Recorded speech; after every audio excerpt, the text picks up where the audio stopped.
Hi guys.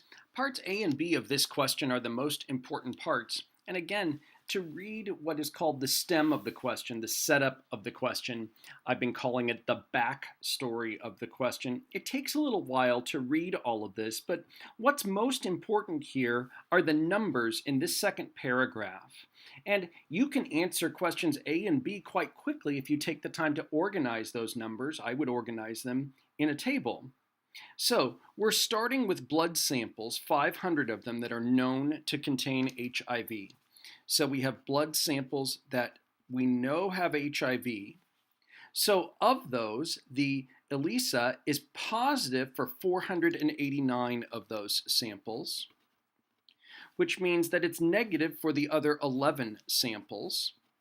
So that's for a total of 500. So I'm going to cross these off as I use them, so I know I've used them all. So the ELISA is applied then to 500 other blood samples that are known not to contain HIV. So no HIV. So of those samples, 37 of the results are positive. I'll put that here. So then 463 of those samples are negative, and that's out of a total of 500. So notice we can finish this table here. So the 489 plus 39, or rather 489 plus 37, that should be 526. So here, 463 plus 11 would be 474. So either way, whether you add the 526 and the 474 or the 500 and the 500, you get a total of 1,000 in the entire table. And all I've done is just use that table as an organization tool. So to estimate the probability that we get a positive test result under the condition that it's applied to a blood sample that does not contain HIV. So we want the probability of a positive test result given that it's applied to a blood sample that does not contain HIV. So we want to look at the no HIV column. So in that column, the likelihood of a positive test is 37 out of 500.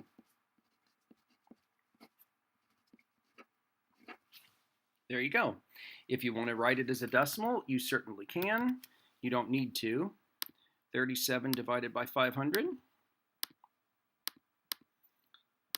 That will give you 0.074.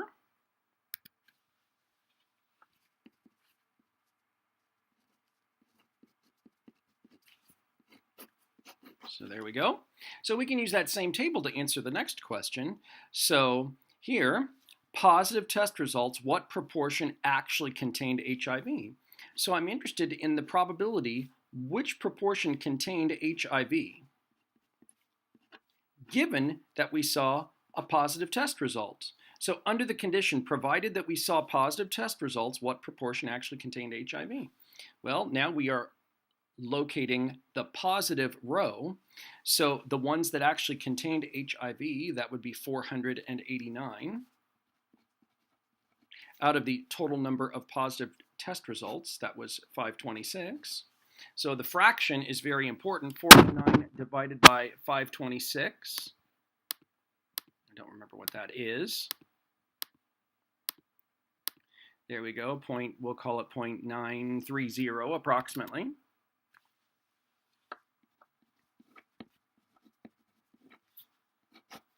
So by far and away, those two pieces of the question are the most important parts of the question.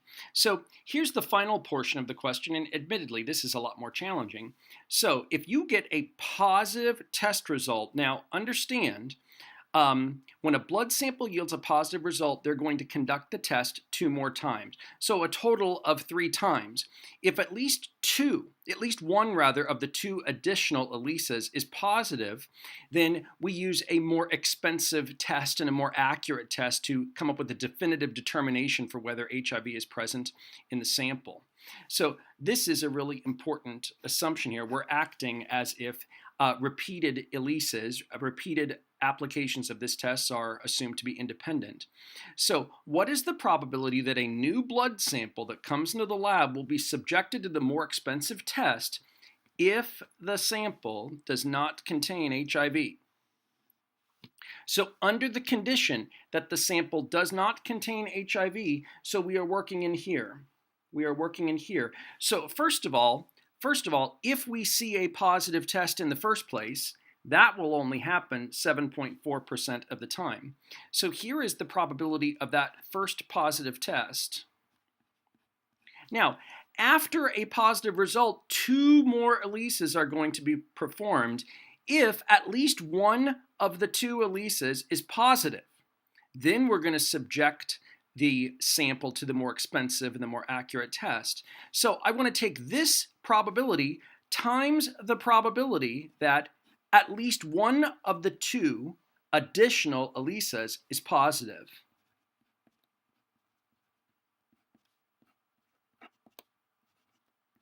Now, this is all given or under the condition that there was no HIV in the sample in the first place. So, understand the basic logic. We've seen a positive test result already under the condition that there is no HIV. That came from part A. So after that first positive test, we're going to do 2 more ELISAs. So if at least one of those 2 is also positive, then we will proceed with the more expensive test. So it's easy to forget this first probability here. So here is that phrase, at least one of the 2. We can think about that probability as the same as 1 minus the probability that neither of the 2 is positive, given that there's no HIV. So if neither test is positive, what that means here is that both tests are negative. So a negative test result given no HIV, that will happen 463 out of 500 times. So here we go, 0.074 times 1 minus the probability that both of them are negative. 463 out of 500. Now there's 2 of them, so we've got to square that. And I can do that because we are assuming independence of these different tests. This expression right here will give you your final probability. And admittedly, I admit this is a much more sophisticated question. The most important part of this question are parts A and B, where I think the key is to organize yourself in a table and then just read carefully to make sure you understand what the probability is and what the condition that's given is. So we'll go ahead and finish this one out here. So this is where I would put it in my calculator. So we have the 0.074. And that's going to be multiplied by 1 minus our 463 out of 500. And that one we've got to square. So this is not a particularly likely result. Call it 0.0105. And that's a good thing. I suppose if you wanted to round that to 0.011, that would be fine. If you even said 0.01, that would be fine. What's important here is that under the condition that there is no HIV in the sample in the first place, the likelihood of having to pay in order to do the more expensive test in order to get a definitive result, that is not a particularly likely outcome, and that's good because this would be something expensive to do many times.